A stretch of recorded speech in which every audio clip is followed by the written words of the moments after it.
J'espère que vous allez bien. Moi, ça va par la grâce de Dieu, vu que je suis également en congé. Donc, je profite de faire des vidéos pour vous informer. En tout cas, pour ceux qui sont abonnés sur notre chaîne, en tout cas, je vous remercie énormément pour votre considération et votre fidélité. Et pour ceux qui ne le sont pas, ben, abonnez-vous, car ici, c'est l'information sûre, l'information fiable. Celui qui n'est pas informé est déformé. Juste pour commencer, je vais vous préciser que moi, je ne travaille pas pour l'immigration. J'ai pas un mandat qui m'autorise à faire des dossiers pour des gens. Donc, je ne fais rien. Je peux juste vous informer. Et les informations que je vous donne, ce sont des informations recueillies sur les sites du gouvernement, sur le site officiel. Je ne prends pas des informations à gauche, à droite pour pouvoir vous les donner parce que je suis pas responsable de vos décisions, ok? Je vous donne les informations. Je mets également le lien du site pour que vous ayez la gentillesse ou l'intelligence, s'il faut le dire comme ça, d'aller vérifier et de comprendre et de pouvoir appliquer ce qui est bien pour vous. OK? Donc, aujourd'hui, moi, je vais vous parler d'une différence parce que moi-même, j'étais mêlée au début avec ça. Je crois qu'il y a quelqu'un qui m'a dit non, la bourse ne s'octroie pas comme ça, mais la personne, je l'ai demandé, est-ce que tu peux nous expliquer? Elle n'a pas pu s'exprimer. OK? Donc, j'ai eu à faire des recherches. Comme je vous dis, moi, je fais des recherches et par rapport à mon expérience également, je vais vous partager aussi mon expérience. Je vais vous partager un témoignage certainement très bientôt de qu'est-ce que vous pouvez faire si vous êtes dans ce cas-là, ok? Donc là, en fait, je vais vous parler des différentes bourses. Donc, si vous voyez ici, la différence qu'il y a entre ces bourses-là, c'est plus, je vais plus me baser sur ces bourses-là parce que c'est vraiment celles-là qui nous ont brouillés. Donc, ici, vous voyez les aides financières pour étudiants, l'aide financière pour étudiants étrangers. Ici, on voit la bourse d'excellence du gouvernement du Québec. Donc, on va pas parler de ça. Il y a l'exemption des droits de scolarité en vertu d'entente internationale, exemption des droits de scolarité selon le statut d'immigration et exemption des droits de scolarité supplémentaires selon le programme d'études et de région. Donc, je vais juste rentrer pour que vous puissiez comprendre pourquoi je fais cette vidéo aujourd'hui. Donc, je vais rentrer dans cette exemption-là et celle-là pour vous expliquer la différence. Donc, on va commencer par celle-là, ok? Ici, on voit exemption des droits de scolarité supplémentaires en vertu d'entente internationale. Donc, une exemption des droits de scolarité supplémentaires peut être accordée par le gouvernement du Québec à des étudiants d'un pays ou d'un organisme international signataire d'une entente en matière de mobilité étudiante. Donc, on voit ici les étudiants français, on voit l'admissibilité en bas, on voit les étudiants belges, francophones, on voit les critères en bas, l'admissibilité et tout. Et ici, on voit étudiants étudiants d'autres provenances. Donc, d'autres provenances, là, ce sont des pays, par exemple, qui seront cités là, ok? Donc, ici, on nous parle, par exemple, peut-être que l'Afrique, le Congo et tout ça là. Là, on va voir vraiment beaucoup de pays africains. Et on voit les ententes signées. Ici, vous pouvez voir quels sont les pays qui ont signé les ententes. On voit l'admissibilité. En tout cas, ce sont les baccalauréats et tout. Donc, on dit les études libres et programmes courts de tous les niveaux ne sont pas admissibles comme les certificats, les microprogrammes, les diplômes d'études supérieures spécialisés et tout ne font pas partie des critères d'admissibilité. Donc, ici, la démarche, vous allez voir, communiquer avec votre responsable. Donc, pour ceux qui ont l'habitude de regarder ma page, j'avais déjà parlé de cette démarche. Donc, ici, si vous téléchargez le document, vous allez voir, en fait, les noms, les numéros de téléphone, les adresses, les courriels de vos responsables, les responsables de vos pays que vous devrez communiquer, avec lesquels vous devez communiquer pour pouvoir faire la demande de cette bourse-là. Et il y a une date, je pense que c'est à partir vers le début de mois de mai ou le début de mois de mars, il y a une date limite pour déposer vos candidatures. Et ici, on dit que si l'étudiant envoie, ok, la demande lui-même ou elle-même, elle envoie, ben, une étudiante, ou elle envoie ici directement au gouvernement canadien, en fait, la demande ne sera même pas prise en charge, elle ne sera pas traitée. Donc, il faut passer vraiment par les responsables de vos pays qui sont listés là pour pouvoir communiquer avec eux. Et il y a des formulaires à remplir et c'est eux qui vont communiquer avec le ministère. Ok, ils vont transmettre les instructions chez le ministère et le responsable de la gestion des exemptions de votre pays vous informera de l'obtention de de l'obtention de l'exemption et de la durée de celle-ci, ok? Donc, aucune demande envoyée directement par l'étudiant au ministère de l'enseignement supérieur ne sera analysée. Donc, voilà. Et la différence était avec cette bourse-là. Donc, je vais... j'espère que ça va fonctionner. Ça ne rentre pas, pourquoi? C'est selon les statuts, c'est pas ça que je vais... Je désire... Ok, exemption... Ça ne veut pas rentrer, je ne sais pas pourquoi. Ok, on va mettre ici autre bourse pour voir si on peut trouver ça. Non, ça c'est dans les autres bourses. Ok, je vais essayer de faire une recherche, ok. Donc, ça, la bourse qu'on n'arrive pas à ouvrir, en fait, c'est la bourse d'exemption 2023 pour l'automne 2023-2024. Donc, on parle en fait de la nouvelle bourse, ok. On va juste mettre ça ici. Parfait. Donc, vous voyez que là, c'est écrit exemption des droits de scolarité supplémentaires selon le programme d'études et la région. Donc, c'est cette fameuse bourse qui devrait rentrer en vigueur à partir de l'automne 2023, dont on avait parlé de certaines filières qui sont qui font partie des critères d'admissibilité. Donc, faut faire le choix, par exemple, de la filière technologie de l'information, le génie industriel, génie civil, ça dépend vraiment des universités. Donc, par exemple, le génie civil, si vous choisissez, tel que l'université de Trois-Rivières, par exemple, il n'y a pas le génie civil. Donc, il faut prendre, par exemple, l'université de Laval, la santé, les services sociaux, l'éducation, les services de garde éducative à l'enfance. Et puis là, on avait parlé des conditions d'admissibilité. On disait qu'il fallait que vos lieux d'apprentissage, campus et de résidence doivent se trouver au Québec et être situés à l'extérieur du territoire de la communauté métropolitaine de Montréal. Donc, si vous pesez, vous allez voir en fait les villes qui sont citées, en fait, qui font partie de la communauté métropolitaine de Montréal, et les établissements d'enseignement et programmes admissibles également. Vous pesez dessus, ils vont vous donner les programmes d'admissibilité. Pour les formations collégiales techniques, en fait, on avait dit que votre choix était avant le 23 février 2023. Et puis, pour les collèges privés subventionnés, le choix devait se faire avant le 30 juin 2023. Donc, les formations universitaires, il n'y avait pas de date mise, mais c'est l'école. C'est là où je voulais en venir. En fait, je veux vous montrer un document. Parce que j'étais comme, on savait pas trop, mais ils n'avaient pas mis comment s'inscrire. Est-ce qu'il y avait une démarche à suivre? Effectivement, il n'y a pas une démarche à suivre. Donc, ici, ils disent en fait que l'exemption des droits de scolarité supplémentaires est exigée aux étudiants étrangers. Donc, le décanat des études, par exemple, ça c'est pour l'Université de Trois-Rivières, offre un programme de bourse d'exemption des frais majorés pour les étudiants internationaux de 3e cycle doctorat. OK? Comment obtenir une bourse? Donc, il y a un calendrier, l'admissibilité, ils mettent ici. OK? Et puis, à venir, automne 2023, une nouvelle mesure visant l'attraction des personnes étudiantes internationales hors de la communauté métropolitaine de Montréal, CMM, dans les programmes d'études en français visés par le programme de bourse perspective. OK, donc on va peser dessus pour que vous puissiez comprendre.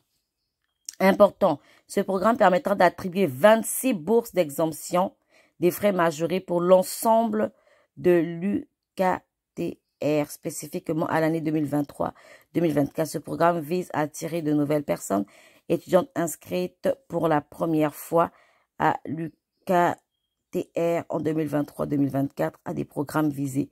Donc, on va voir les programmes visés, OK? Donc, ici, c'est ça. Vous voyez qu'on revient ici. Ça dit un peu les conditions d'admissibilité. Vous devrez avoir la citoyenneté canadienne ou la résidence. Ça, c'est pour prêt d'admission aux bourses. Vous devez être une personne considérée comme résidente du Québec, étudier dans un programme d'études collégiales ou universitaires ciblées. Donc, c'est ce qu'on va voir tout à l'heure. Donc, respectez le nombre minimal de sessions admissibles selon votre niveau d'études. À l'université, le nombre minimal de sessions admises varie de 6 à 8 pour le premier cycle. Pour le deuxième cycle, il est de 5 et pour le troisième cycle, il est établi à 15. OK? Donc, à l'université, vous êtes étudiant à temps plein. Si vous obtenez au premier cycle un minimum de 12 crédits, deuxième cycle 9 crédits et troisième cycle 9 crédits. Exclusion, un cours de mise à niveau au préalable il y a un peu, il donne des exclusions. Mais moi, ce qui m'intéresse, en fait, sur le lien ici, ok, c'est, on voit les programmes visés, ok. J'avais téléchargé ça, mais je vais télécharger de nouveau pour vous et je vais l'ouvrir pour qu'on puisse le voir ensemble. Donc, vous voyez ici, on donne des programmes, c'est en fonction également des universités. Donc, ils ont cité que l'université, en fait, Bishops, vous voyez ici, par exemple, en enseignement, technologie, ils donnent les filières et tout, Université de Concordia, Université de Montréal, qui est exclue normalement. Ben, il y en a ici, je sais pas pourquoi. L'Université de Chicoutimi, l'Université de Québec à Montréal. OK. C'est l'Université de Québec à Montréal plutôt. Donc, vous voyez ici, par exemple, l'Université de Trois-Rivières, ici en génie, vous voyez, baccalauréat en génie industriel, baccalauréat en génie mécanique, baccalauréat psycho-éducation et doctorat et tout. Donc, vous voyez, en fait, en fonction des universités, l'Université de Laval, vous voyez vraiment qu'en génie, il y a vraiment beaucoup par rapport à l'Université de Trois-Rivières. Donc, il y a même génie civil ici qu'on retrouve, génie géologique. Ici, à Trois-Rivières, il n'y en avait pas. Donc, c'est vraiment en fonction des universités. Et vous devrez voir si votre programme figure. Mais vu que le nombre est vraiment limité, comme il l'avait dit, le gouvernement pour les bourses d'exemption, c'est l'école qui communique avec vous pour pouvoir vous octroyer. Donc, en fait, l'étudiant, en quelque sorte, n'a rien à faire. L'étudiant n'a rien à faire, en fait, c'est vraiment l'école qui va communiquer avec l'étudiant, ok? C'est l'école qui va communiquer avec l'étudiant pour pouvoir l'octroyer, en fait, cette bourse. Donc, on dit l'université contactera les étudiants boursiers concernés par ce programme de bourse. Les étudiants n'ont pas à postuler pour obtenir la bourse. Les conditions et les règles supplémentaires pour ce programme seront communiquées prochainement. Donc, vous n'avez rien à faire. Si vous êtes sélectionné par l'université, en ce moment-là, ben, l'université communiquera avec vous pour l'obtention de cette bourse. Sinon, vous pouvez aussi, comme j'ai dit, écrire à vos responsables de votre pays pour obtenir l'autre bourse d'exemption. OK? Donc, voilà, je voulais juste, en fait, faire cette précision pour les étudiants. Et aussi, à certains étudiants, j'allais parler des examens médicaux. Il y a certains étudiants qui sont confrontés soit à un test de langue, surtout que maintenant, ils vont se baser sur l'immigration francophone. Donc, de plus en plus, je pense qu'ils vont demander le test de langue, surtout français.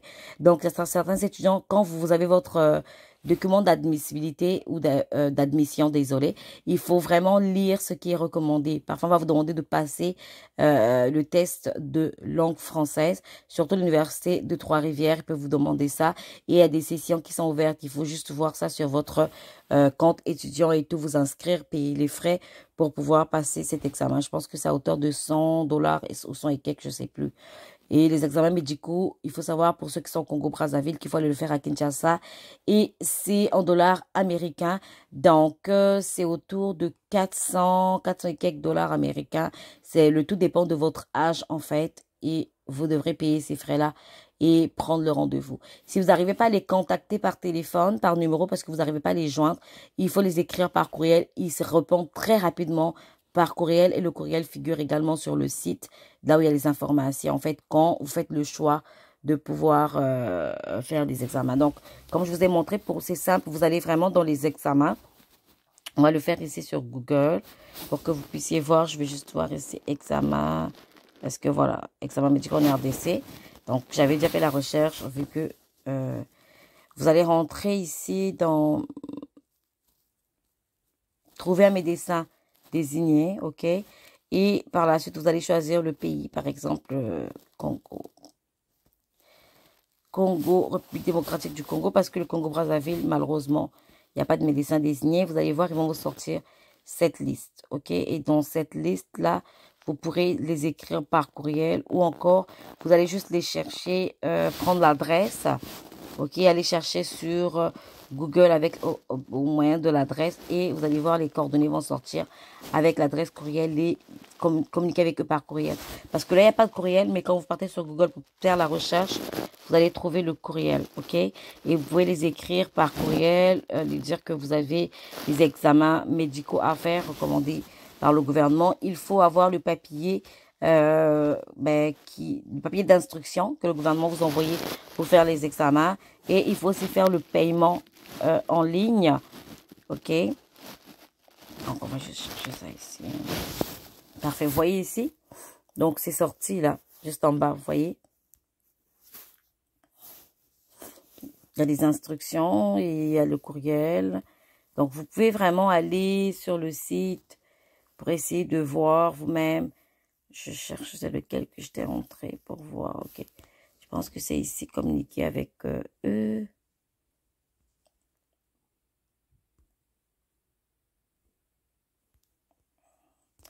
Vous avez tous les détails. Ouais, il faut juste, je pense que c'était dans communiquer, je sais plus. En tout cas, j'avais trouvé, il faut vraiment chercher. Malheureusement, aujourd'hui, j'ai pas beaucoup de temps pour le faire, mais vous devrez chercher. OK? Et vous allez trouver le courriel.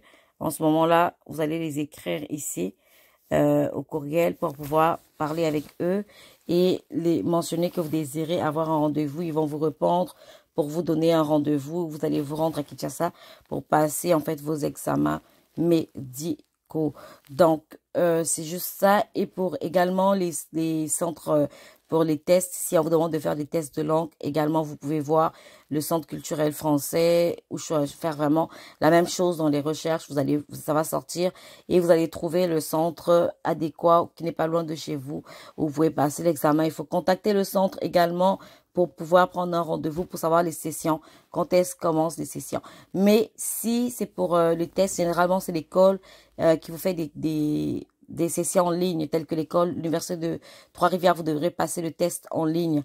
Donc, vous devez vous connecter et passer le test en ligne et respecter les horaires parce que généralement, ce ne sont pas les mêmes horaires avec votre pays. Donc, vous devez vraiment respecter les horaires du Canada pour passer votre test afin de pouvoir vous inscrire si c'est ce que l'école exige, OK? Donc, si vous avez des questions, n'hésitez pas à me poser des questions. Ben, moi, je voulais faire cette vidéo vraiment pour vous montrer la différence entre les différentes bourses et vous savoir que vous n'avez rien à faire pour la bourse d'automne 2023. C'est vraiment l'école ou l'université qui va contacter les étudiants qui sont sélectionnés.